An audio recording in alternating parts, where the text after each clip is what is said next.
Alexis, je suis étudiant en 5e année d'architecture à l'ENSAP de Lille et je travaille sur le site de Ternier dans l'équipe transitoire.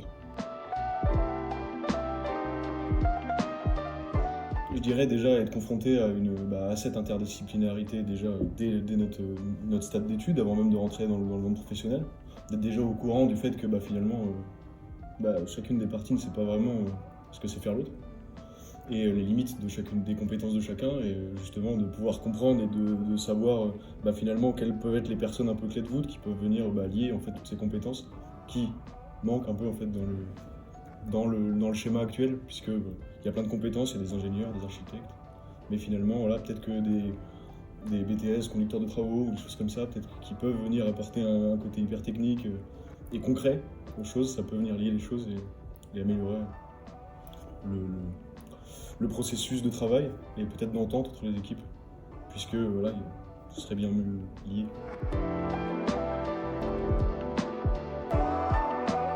Finalement assez peu, parce qu'en fait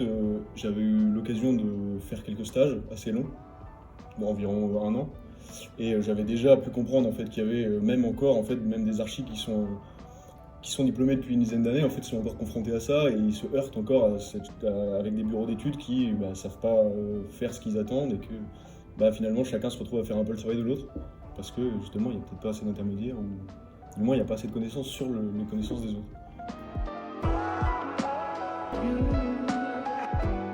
Moi déjà c'était la première fois que j'entendais vraiment le terme de massification, donc déjà il a fallu un peu le définir.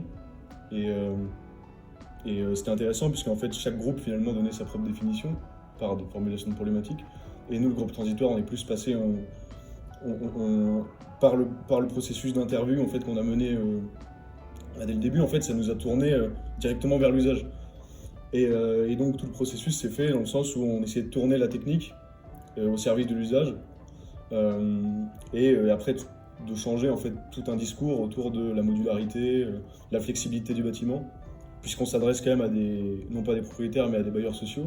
qui ont envie de créer, on va dire, du solide et non pas du fragile, et donc de faire changer ce langage et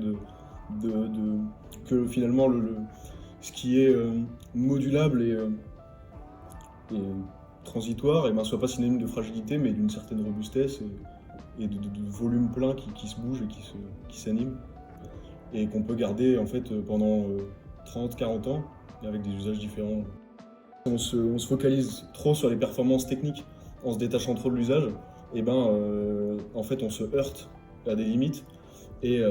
parce que voilà, on va avoir un bâtiment qui est certes isolé, parfaitement isolé, qui est même pourquoi pas passif, mais au final en fait dans 10-15 ans, quand ce sera une famille de 4 ou une famille de 5 qui va vouloir y habiter, ou au contraire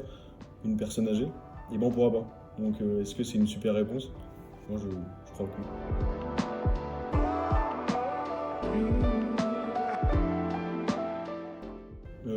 Ouais, bien sûr. Je trouve que ça a permis d'adapter son discours et son langage sans en changer le propos, dans le sens où utiliser des mots plus simples, des documents plus simples, des schémas. Et c'est vrai qu'au début, par exemple, le groupe transitoire, on a été un peu frustré de cette première proposition finalement de rendre une présentation très synthétique quand on rentrait dans le détail. Finalement, on se rend compte que quand on arrive à faire quelque chose de hyper synthétique, c'est qu'on est bien rentré dans le détail.